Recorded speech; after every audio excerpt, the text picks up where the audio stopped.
కొత్త రికార్డు కొట్టిండ్రుల్లో పోయిన నెలల 12 నాడు 4,86,000 లడ్డూలు అమ్మిందట.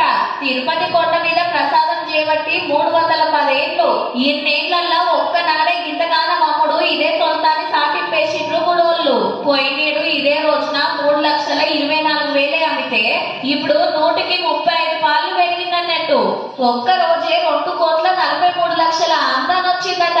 గా రోజు గంత స్పెషల్ ఏముందంటే రెండో శనివారం తెల్లారి ఆయితారం వరుసన 2 రోజులు చెరువులు వచ్చే వరకు ఎక్కడెక్కడికెళ్ళో భక్తులు భక్తొచ్చిండ్రు. దర్శనం తర్వాత అందరు లైట్లు పట్టేది కమ్మటి లడ్డూలకేనాయే. దర్శనం టోకెన్ మీద ఒకటి తిరిగిస్తారు. ఎక్కువ కావాలంటే 50 రూపాయల కోటి కొనుక్కోవచ్చు. మున్పు రోజుకు 3 లక్షలకు మీద అమ్మితే ఈ 7 జూన్కెళ్ళి దిన 4 లక్షలు దాటుతున్నాయట. భక్తులకించి డిమాండ్ పెరిగే వరకు తయారు చేసుడు పెంచిందన్నట్టు. రేపు ఇంతకంటే ఎక్కువ కూడా